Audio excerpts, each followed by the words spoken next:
Nos vamos a poner de pie, iglesia, y vamos a abrir la palabra en Juan capítulo 19. Juan capítulo 19, versículos del 17 al 30. Y el pastor invitado, el segundo, ¿dónde está? Yo soy, hermano, yo soy el pastor invitado. Y hasta aquí también el tercer pastor, el pastor Jaime, que nos acompaña. Démosle un aplauso de bienvenida, pastor. Gracias por estar con nosotros. Bien, vamos a abrir la palabra entonces en Juan capítulo 19, versículos 17 al 30. Si lo tiene, me grita amén esta noche. Ay, Señor, me grita amén esta noche si lo tiene. Amén, hoy sí. Dice la palabra, amados hermanos: y él, cargando su cruz, salió al lugar llamado de la Calavera, y en hebreo Gólgota. Y allí le crucificaron, y con él a otros dos, uno a cada lado y Jesús en medio. Escribió también Pilato un título que puso sobre la cruz, el cual decía: Jesús Nazareno, Rey de los judíos. Y muchos de los judíos leyeron este título, porque el lugar donde Jesús fue crucificado estaba cerca de la ciudad. Y el título estaba escrito en hebreo, en griego y en latín. Dijeron a Pilato los principales sacerdotes de los judíos: no escribas Rey de los judíos, sino que él dijo: soy Rey de los judíos. Respondió Pilato: lo que he escrito, he escrito. Cuando los soldados hubieron crucificado a Jesús, tomaron sus vestidos e hicieron 4 partes, una para cada soldado. Tomaron también su túnica, la cual era sin costura, de un solo tejido de arriba abajo. Entonces dijeron entre sí: no la partamos, sino echemos suerte sobre ella, a ver de quién será. Esto fue para que se cumpliese la escritura que dice: repartieron entre sí mis vestidos y sobre mi ropa echaron suertes. Y así lo hicieron los soldados. Estaban junto a la cruz de Jesús su madre y la hermana de su madre, María, mujer de Cleofas, y María Magdalena. Cuando vio Jesús a su madre y al discípulo a quien él amaba, que estaba presente, dijo a su madre: mujer, he ahí tu hijo. Después dijo al discípulo: he ahí tu madre. Y desde aquella hora el discípulo la recibió en su casa. Después de esto, dice el 28, sabiendo Jesús que ya todo estaba consumado, dijo, para que la escritura se cumpliese: tengo sed. Y estaba allí una vasija llena de vinagre. Entonces ellos empaparon en vinagre una esponja y poniéndola en un hisopo, se la acercaron a la boca. Cuando Jesús hubo tomado el vinagre, dijo: consumado es. Y habiendo inclinado la cabeza, entregó el espíritu. Padre, henos aquí delante de esta palabra un Viernes Santo del 2026. Te pedimos, Señor, que nos des un discernimiento de tal manera que esta palabra pueda ser atesorada, pueda ser cuantificada para cada uno de nosotros, de tal manera que la podamos llevar a la práctica. Porque todo te lo pedimos en el nombre maravilloso de nuestro Señor Jesucristo. Y toda la iglesia dice amén. Tomen asiento, mis amables hermanos. Lo que esta noche hemos leído en el Evangelio de Juan es el carácter que tiene nuestro Señor Jesucristo ante la adversidad. Mismo que nosotros deberíamos copiar, poner en práctica, o en palabras del apóstol Pablo, cuando dice: sean imitadores de mí, porque yo soy imitador de Cristo Jesús. Esta noche en el Evangelio aprenderemos cuál debe de ser ese carácter ante las adversidades. Y es que hay momentos en la vida donde la presión es tan fuerte que la presión revela quiénes realmente somos. El suceso de la cruz no solamente es un evento de dolor, el suceso de la cruz fue la mayor prueba de temple y de coherencia entre lo que una persona dice que es y lo que realmente es. O dicho de otra forma, en el evento de la cruz se resume lo que realmente Jesús es. Porque claro, es fácil decir, seré entregado, me va a pasar esto, me va a pasar lo otro, pero es otra cosa muy distinta estar frente a la cruz o estar en la cruz misma. Suceso que no fue tan fácil para nuestro Señor. Ya lo había dicho en Getsemaní, ya había orado varias veces y le había dicho al Padre si había alguna posibilidad de pasar esa copa, y al final siempre terminó diciendo, pero no se haga mi voluntad, sino que hágase tu voluntad. En este evento de la cruz, el Señor va a demostrar que toda su predicación y toda su vida no solamente fueron palabras, sino una acción concreta, una muestra de amor concreta para toda la humanidad. Y es que los momentos de adversidad revelan quiénes somos. Porque no es lo mismo cuando usted tiene una plenitud de vida que cuando se enfrenta a la adversidad. Por eso, esta noche vamos a estudiar las últimas acciones, las últimas horas que vive Jesús en la tierra para poder extraer principios de cómo nosotros podemos enfrentar nuestras propias crisis. Porque hermanos, hemos de decirlo que nuestro ejemplo no pueden ser otros seres humanos. Nuestro ejemplo de excelencia se llama Jesucristo de Nazaret. Luego, no podemos también evitar las cruces en nuestra vida. Hay algo que Jesús lo había dicho: en el mundo tendréis, ¿qué dijo Jesús? Aflicción. Es decir, en el mundo vamos a enfrentar cruces. En el mundo vamos a enfrentar agonías, en el mundo vamos a enfrentar dificultades. Pero dice al final del versículo, pero confiad que yo he vencido al mundo. Entonces, no se trata de evitar las cruces en nuestra vida o los momentos de crisis. Lo que se trata esta noche es cuál es la actitud con la que nosotros cargamos nuestras cruces. Y al final, cuando determinemos la manera en que cargamos nuestras cruces, va a definir quiénes nosotros somos y en quién nosotros creemos.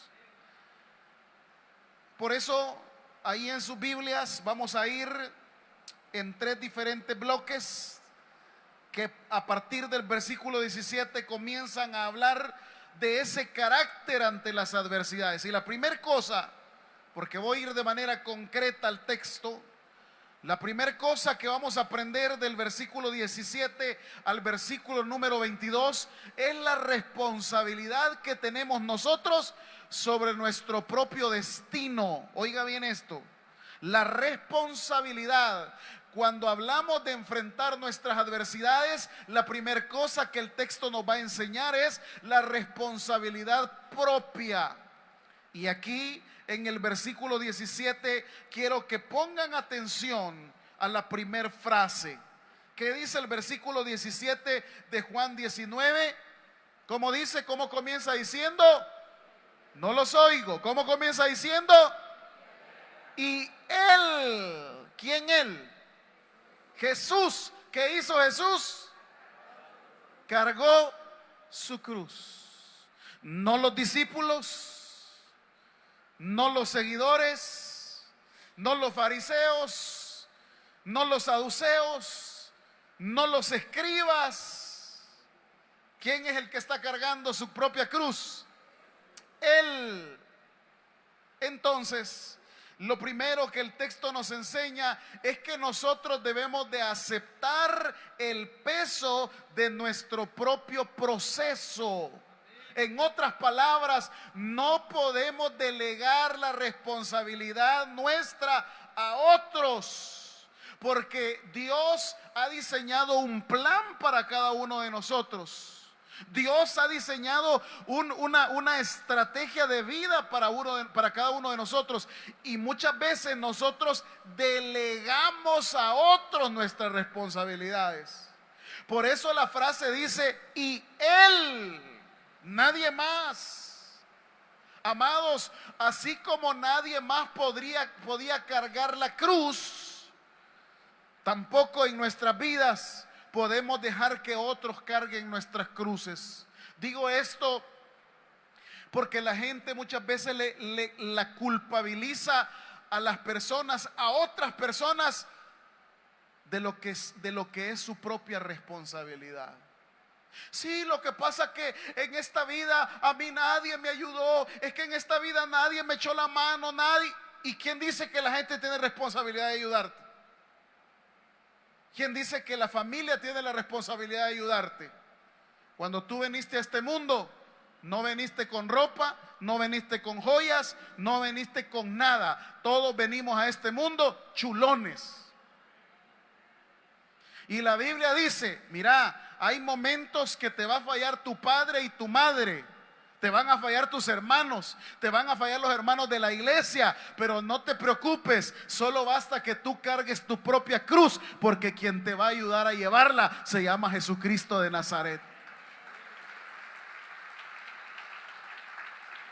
Por eso la primera cosa que debes de aprender acerca de enfrentar tu adversidad es responsabilizarte por tu propia cruz. No le estés delegando a otros tu responsabilidad. Es que mi mamá no me ayuda con mis hijos. ¿Y qué tiene la culpa la viejita si el que los engendró fuiste tú?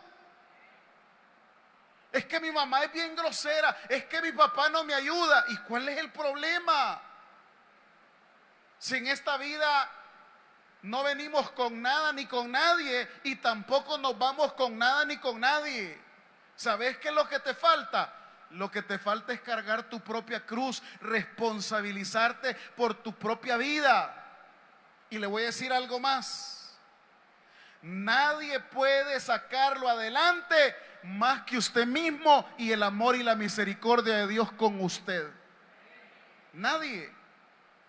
Por lo tanto, si hasta el día de hoy usted estaba esperanzado a que alguien lleve su propia cruz, pues hoy la palabra le está diciendo: no, papaito, no, mamadita, así como Jesús llevó su propia cruz, también usted debe de llevar su propia cruz.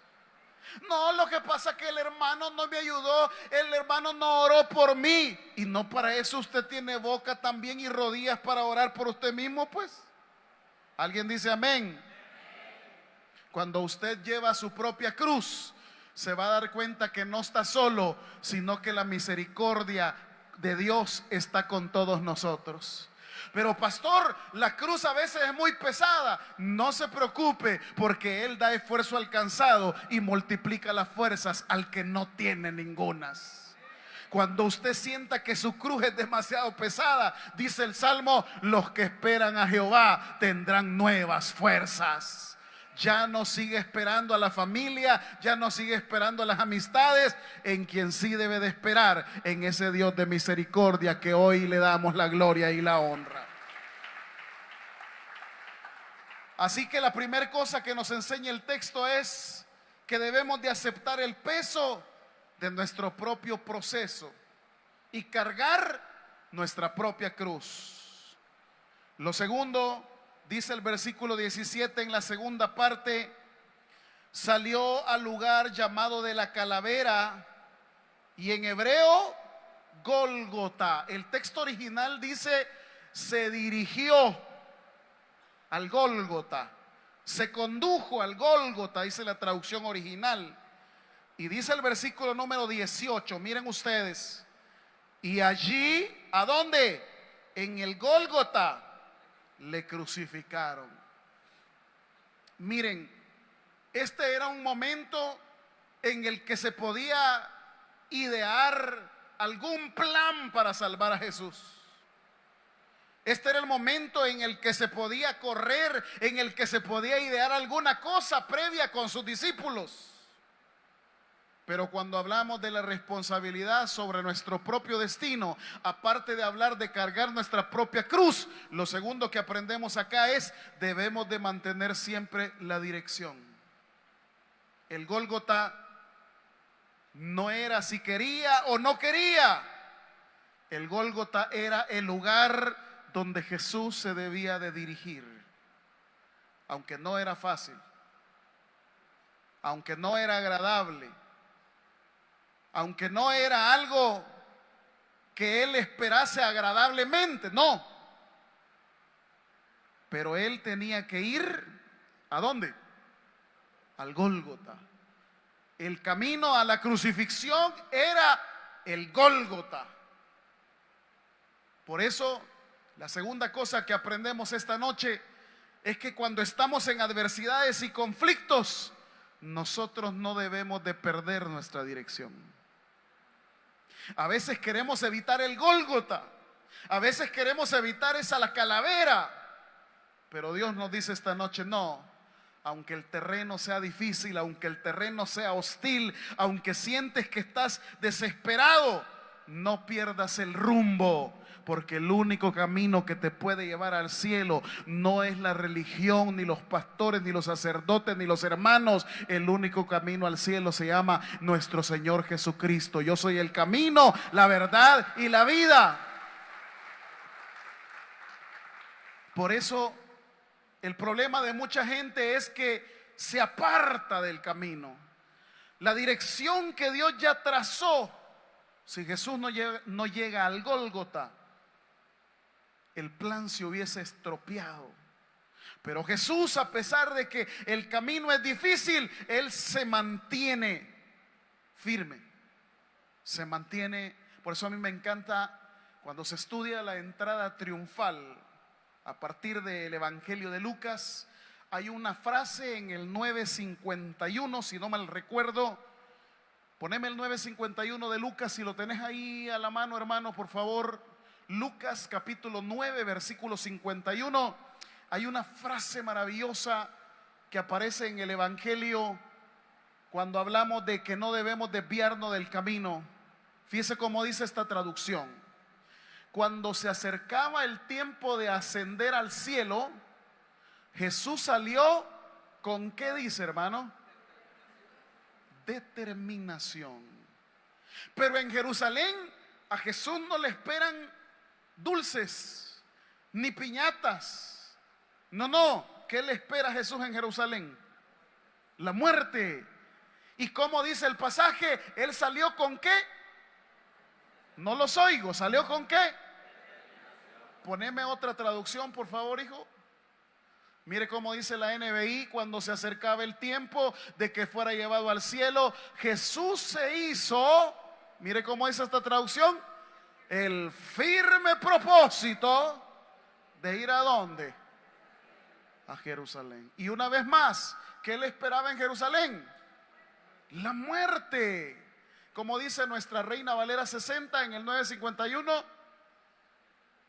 dice: cuando se cumplió el tiempo que él había de ser recibido arriba, dice esta traducción, afirmó su rostro. Y esta es la misma frase que ocupa Isaías cuando dice que puso su rostro como un pedernal. Pero para volver a ahondar en el tema que estamos tratando en Juan capítulo 19, el punto concreto él tuvo una determinación. Es decir, nada ni nadie lo iba a sacar del camino, aunque fuese difícil, aunque sea una cosa terrible. Él dice: tengo la determinación y nada ni nadie me va a apartar. ¿Por qué en el año 2026 habemos muchos cristianos que solo conocemos de vez en cuando las cosas de Dios, pero cuando se trata de determinaciones, cuando se trata de situaciones muy de prioridades, a nosotros nos apartan del camino, a nosotros nos desvían de la ruta, a nosotros nos apartan del propósito de Dios. Amados, esta noche Dios nos quiere decir: no te apartes del camino, porque cuando te apartas del camino, lo que haces es retrasar la bendición que Dios tiene para ti. Si te mantienes en el camino, aunque sea difícil, no te preocupes, porque a su tiempo todos cegaremos si no desmayamos, sino que vamos a esperar en Dios. Volvemos a Juan capítulo 19 para ver el tercer punto de la responsabilidad propia. Dice que Pilato le puso un título sobre la cruz. 19 decía: Jesús Nazareno, Rey de los judíos. Y muchos de los judíos leyeron este título porque el lugar donde Jesús fue crucificado estaba cerca de la ciudad. Lean el 21. Le piden los principales judíos: quítale ese título, porque para nosotros Él no es nuestro rey. Él es el que ha dicho, dice el versículo 21, no escribas Rey de los judíos, sino que nada más ponle que Él es el único que ha dicho: soy el Rey de los judíos. Ahí hay un título. Ahí, diferente a los otros dos ladrones, el título de Jesús, al leerlo, anuncia una identidad. ¿Quién está allí? El Rey de los judíos. Pero lo notable de este pasaje es lo siguiente: que los judíos le piden que se le quite el título, pero en el 22, miren la enseñanza que la Biblia nos da, que dice el 22, respondió Pilato: lo que he escrito, he escrito. Y esto, cuando hablamos de la responsabilidad personal, nos anuncia de que aunque tengamos miles de críticas, aunque tengamos miles de adversarios, nunca debemos de perder nuestra identidad ni propósito de ser creyentes. Porque hay personas que cuando son criticadas por su familia, cuando son criticadas por sus amistades, ellos pierden su identidad y pierden su propósito. A Jesús le quisieron quitar el título, pero Pilato dice: no, ese es el título que va a tener ahí en la cruz. Amados, nuestro título no ha sido grabado en la alcaldía, nuestro título de hijos de Él no ha sido grabado por algún abogado. Nuestro título lo puso Jesús en la cruz del Calvario. Al derramar su sangre, nos ha hecho la posibilidad de que seamos llamados los hijos de Dios. Ese es nuestro título.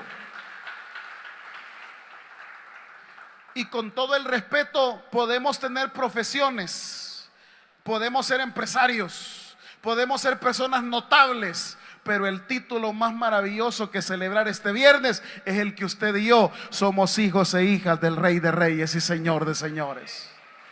Que nada ni nadie nos quite nuestro título.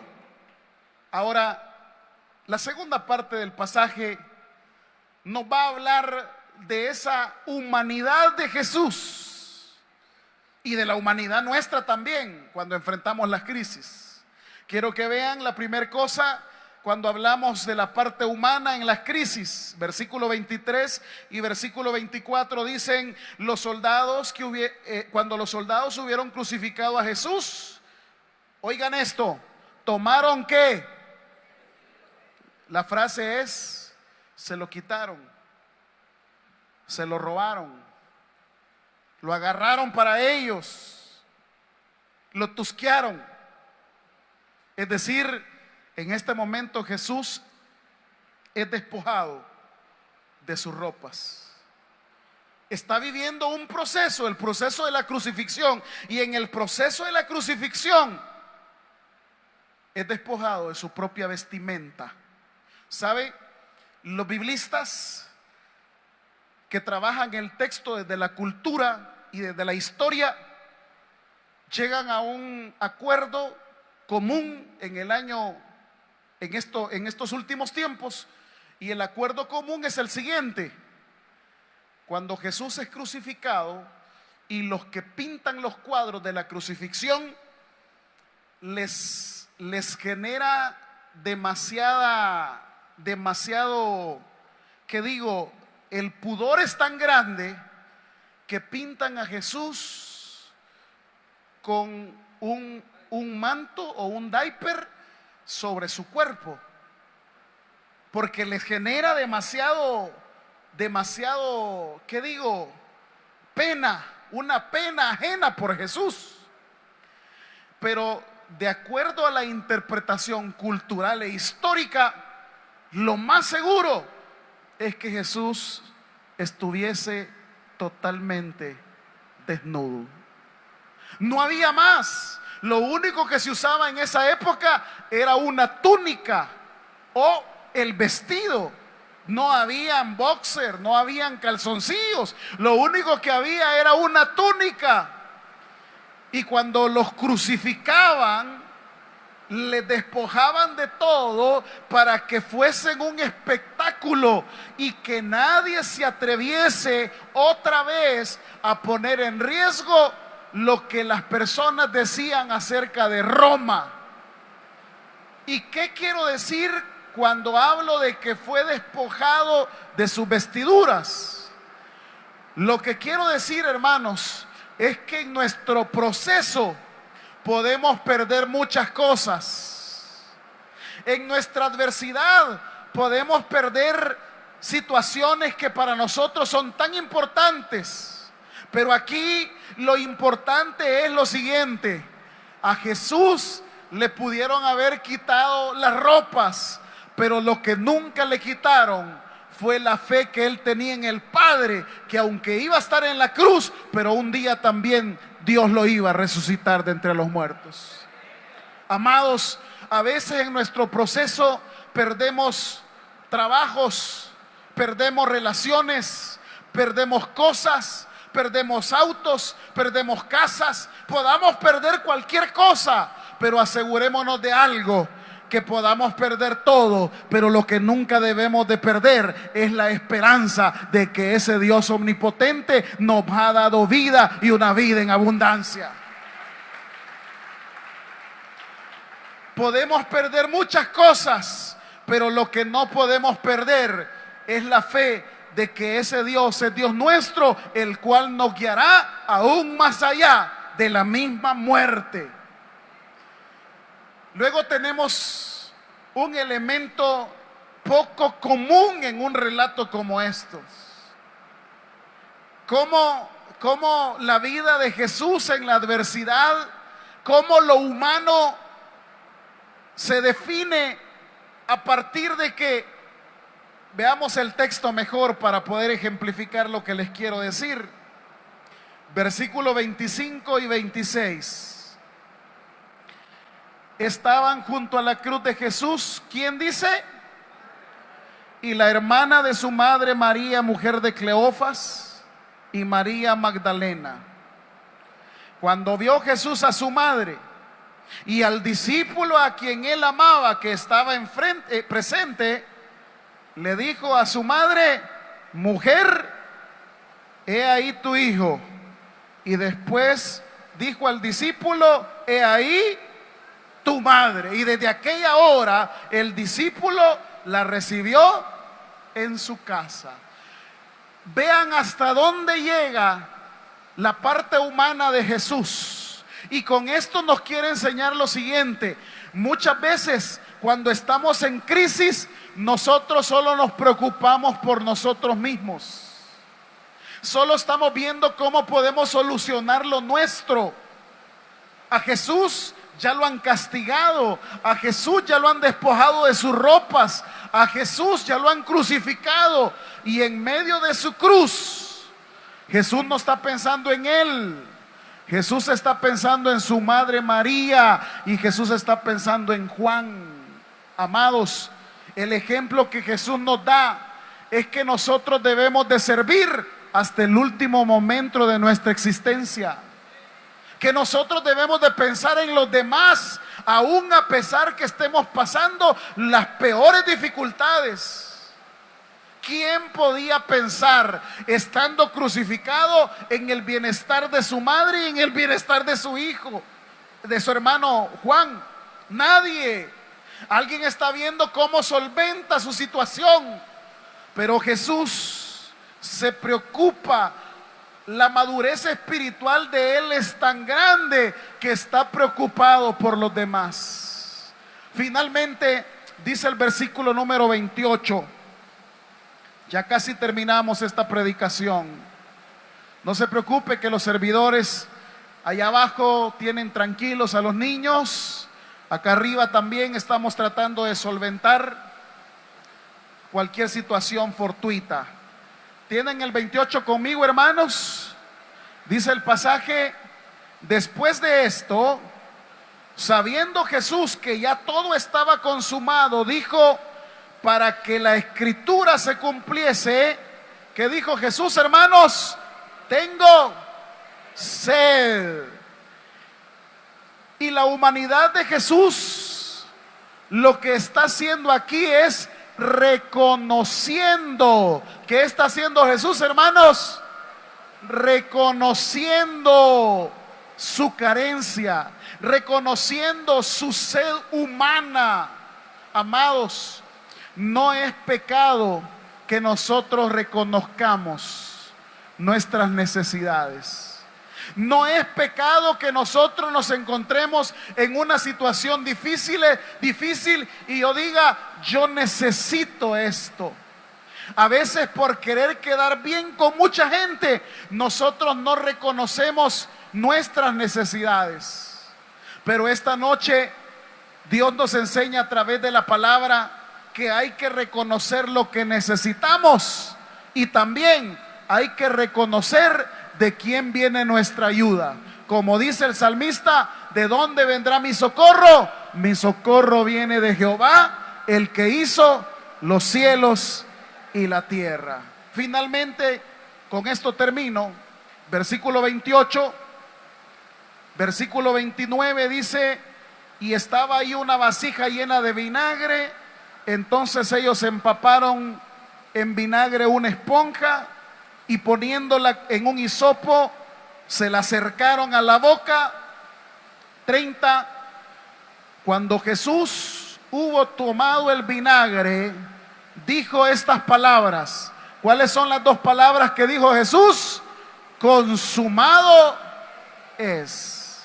La palabra consumado es significa he llegado a la meta. He llegado al propósito. He llegado hasta donde me lo propuse. Terminé la tarea. Amados hermanos, esta noche de Viernes Santo, con lluvia, con inundación y todo, el éxito no es que usted reciba los milagros de Dios. El éxito es que cuando muramos o Él nos llame a su presencia o venga por nosotros, le podamos decir: Señor, todavía sigo firme en tus cosas, porque aunque ha sido difícil, pero mi esperanza no ha estado puesta en las personas o en las cosas, mi esperanza ha estado puesta contigo. Lo que un día inicié, hoy lo estoy terminando. Un día dije: te acepto como Señor y Salvador personal, y ahora estoy terminando mi vida, mi último suspiro, mi último aliento, lo estoy terminando creyendo en Dios. Amados, la historia del Viernes Santo nos enseña que el éxito no se mide por la capacidad de las cosas. El Viernes Santo nos enseña que el éxito se mide por mantenernos fieles hasta el último aliento. Que este mensaje nos llene a cargar de inspiración nuestra responsabilidad como Jesús, a cuidar a nuestro prójimo como Jesús cuidó a María y a Juan. Y lo otro, para terminar, que este Viernes Santo nos permita a nosotros terminar nuestra carrera. Como dijo Pablo, he terminado mi carrera con gozo. He guardado la fe. ¿Cuántos de nosotros vamos a guardar la fe, hermanos? Por eso este Viernes Santo, démosle la gloria y la honra a nuestro Señor Jesucristo de Nazaret. Démosle un fuerte aplauso. Oremos en esta noche, Padre, a través del texto del predicador ha finalizado el mensaje. Es hora que recibas a Jesús como tu único y suficiente Salvador personal. Hazlo de la siguiente manera. Señor Jesús, yo te recibo hoy como mi único y suficiente Salvador personal. Creo que eres Dios, que moriste en la cruz por mis pecados y que resucitaste al tercer día. Me arrepiento, soy pecador, perdóname, Señor. Gracias doy al Padre por enviar al Hijo a morir en mi lugar. Gracias, Jesús, por salvar mi alma hoy. En Cristo Jesús, mi Salvador. Amén.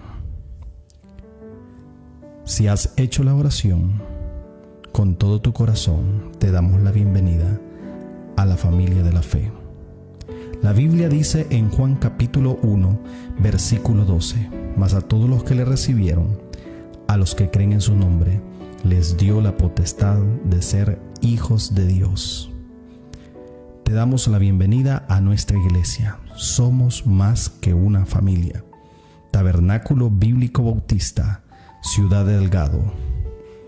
Dios te bendiga.